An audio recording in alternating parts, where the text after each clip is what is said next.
Hi all, ಇದು Monday vlog. ನನಗೆ last ವೀಕಲ್ಲಿ ಕಾಲೇಜಲ್ಲಿ ನನ್ನ ಲಾಸ್ಟ್ ಪ್ರಾಕ್ಟಿಕಲ್ ಎಕ್ಸಾಮ್ ಇದ್ದಿದ್ದರಿಂದ ನನಗೆ ಎಕ್ಸಸೈಸ್ ಆ್ಯಂಡ್ ಡಯಟ್ ಮಾಡೋಕ್ಕಾಗಿರಲಿಲ್ಲ. ಮಧ್ಯ ಹಬ್ಬ ಬೇರೆ ಬಂದಿದ್ದರಿಂದ ಏನು ಡಯಟ್ ಬಿಟ್ಟಿದ್ದರಿಂದ ಮತ್ತೆ ವೆಯ್ಟ್ ಪುಟ್ ಆಗಿದೆ.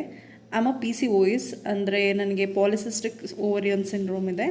ನಾನು ಡಯಟಲ್ಲಿ ಸ್ವಲ್ಪ ವೇರಿ ಮಾಡಿದ್ರೂ ಈಸಿಯಾಗಿ ವೆಯ್ಟ್ ಪುಟ್ ಆನ್ ಆಗಿಬಿಡ್ತೀನಿ.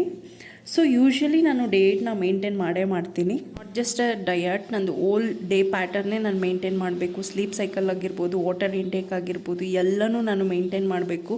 ಸ್ಟ್ರೆಸ್ ಕೂಡ ಯಾವುದಾದ್ರೂ ಒಂದು ಚೂರು ವೇರಿ ಆದ್ರೂ ನಾನು ಈಸಿಯಾಗಿ ವೆಯ್ಟ್ ಗೈನ್ ಆಗಿಬಿಡ್ತೀನಿ. ನಾನು ಆಫೀಸಲ್ಲಿ ಲಾಸ್ಟ್ ವೀಕ್ ಎಕ್ಸಾಮ್ಸಿಗಂತ ರಜಾ ಹಾಕಿದ್ದೆ. ಇವತ್ತು ಆಫೀಸಿಗೆ ಹೋಗ್ತಿದ್ದಂಗೆ ತುಂಬ ಮೀಟಿಂಗ್ಸು ಇತ್ತು. ಬಿಕಾಸ್ ಆಫೀಸಲ್ಲಿ ದಸರಾ ಸೆಲೆಬ್ರೇಷನ್ ಜೋರಾಗಿ ನಡೀತಾ ಇದೆ. Am also part of it. ಏನೋ ಸ್ವಲ್ಪ ಕೆಲಸ ಇತ್ತು, ಲೈಕ್ ಪೋಸ್ಟರ್ ಡಿಸೈನ್ ಎಲ್ಲ ಕೆಲಸ ಇತ್ತು ಅಂತೇಳಿ ಬರೋದೇ ಲೇಟ್ ಆಯಿತು. ಸೊ ನಾಳೆ ಸಿಗೋಣ, ಬಾಯ್.